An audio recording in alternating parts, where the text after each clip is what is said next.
22 এপ্রিলের ঘটনার পর থেকে রীতিমতো ভারত এবং পাকিস্তান সীমান্তে উত্তেজনাকর পরিস্থিতি, অস্থির পরিস্থিতি রয়েছে। তাহলে এবার কি যুদ্ধ আসন্ন? কারণ প্রধানমন্ত্রী নৌসেনা এবং জলসেনার সঙ্গে দেখা করবার পর এইবারে কিন্তু তিনি বায়ুসেনা প্রধানের সঙ্গে দেখা করলেন, কথা বললেন। প্রায় 40 মিনিট রুদ্ধদ্বার বৈঠক হলো তাদের মধ্যে। পাকিস্তান বধের চূড়ান্ত প্রস্তুতি সারা হয়ে গিয়েছে। প্রধানমন্ত্রী মোদীর সঙ্গে সাক্ষাৎ করলেন বায়ুসেনা প্রধান। যুদ্ধ কি তবে আসন্ন? সেনা প্রধান এবং নৌসেনা প্রধানের পর এবার প্রধানমন্ত্রী নরেন্দ্র মোদী সাক্ষাৎ করলেন বায়ুসেনা প্রধান air chief marshal Amarpreet Singh এর সঙ্গে। প্রায় 40 মিনিট তাদের মধ্যে আলোচনা হয়েছে। ঠিক কি আলোচনা হয়েছে? তাহলে এবার কি একেবারে পাকিস্তান বধের প্রস্তুতি, চূড়ান্ত প্রস্তুতি, যুদ্ধ তবে কি একেবারে আসন্ন?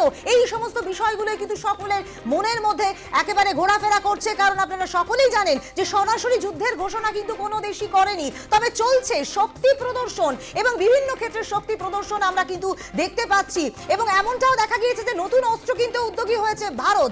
আর্মি ম্যান পোর্টেবল মিসাইল কিনতে উদ্যোগী হয়েছে ভারত সরকার। একেবারে নানান ভাবে কিন্তু প্রস্তুতি নেওয়া শুরু করে দিয়েছে ভারতের তরফ থেকে। এবং সেখানে দাঁড়িয়ে একেবারে রুদ্ধদ্বার বৈঠক বায়ুসেনা প্রধান air chief marshal Amarpreet Singh এর সঙ্গে। তাহলে কি যুদ্ধ একেবারেই আসন্ন? যুদ্ধ কি একেবারেই দোরগোড়ায়? এই গোটা বিষয়গুলো নিয়ে কিন্তু সকলের মনেই প্রশ্ন রয়েছে। ভারতবাসীদের মনে কিন্তু একেবারে উত্তেজনা রয়েছে এবং তারা চাইছেন এই যে মানুষগুলো, 26 জন যে মানুষগুলো প্রাণ গেল, তাদের ক্ষেত্রে যাতে একটা সুবিচার করা হয়। এই বিষয়ে আরো বিস্তারিতভাবে কথা বলবো। নিউজ রুম থেকে রয়েছে আমাদের প্রতিনিধি সঞ্জনা লাহিড়ী। সঞ্জনা, যেমনটা আমরা জানি যে প্রধানমন্ত্রী মোদী এর আগেও যেরকম সেনা প্রধান এবং নৌসেনা প্রধানের সঙ্গেও বৈঠক করেছিলেন, এবার বায়ুসেনা প্রধানের সঙ্গেও বৈঠক করলে তিনি। প্রায় 40 মিনিট বৈঠক হলো। ঠিক কি জানা যাচ্ছে?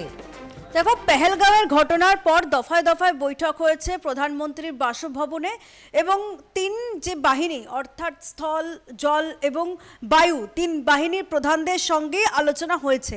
আজকে বায়ুর সেনার প্রধানের তার সঙ্গে আলোচনা হয় এবং দীর্ঘক্ষণ এয়ার মার্শাল অমরপ্রীত সিং এর সঙ্গে আলোচনা করেন তিনি। এবং এর আগেও দেখা গিয়েছে যে দুই বাহিনীকে ফ্রি হ্যান্ড ছাড়া হয়েছে।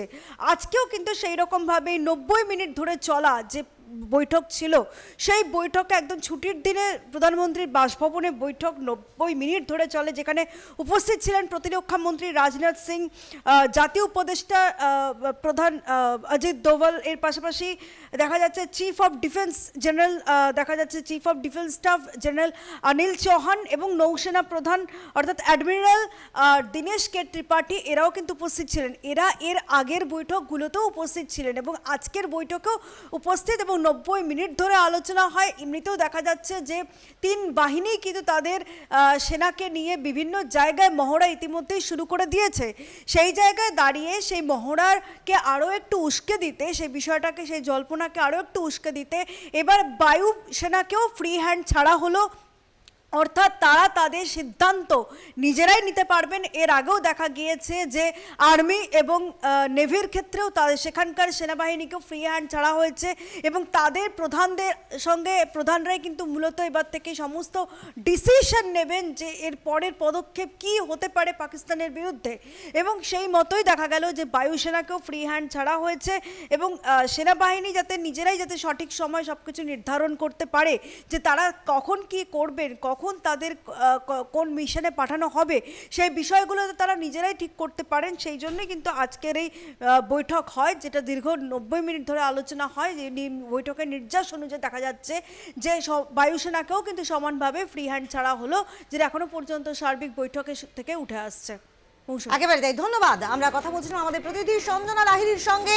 পেহেলগাঁও কাণ্ডের পর থেকে ভারত পাকিস্তানের অস্থির পরিস্থিতি, দুদেশে একে অপরের বিরুদ্ধে একাধিক পদক্ষেপ, সীমান্ত বন্ধ, ভিসা বাতিল, সিন্ধু জলচুক্তি স্থগিত, বাণিজ্য বন্ধ, এমনকি ডাক বিভাগের ওপরেও কিন্তু কড়া নিষেধাজ্ঞা জারি করা হয়েছে। ভারতের আকাশ সীমাকে বন্ধ করে দেওয়া হয়েছে।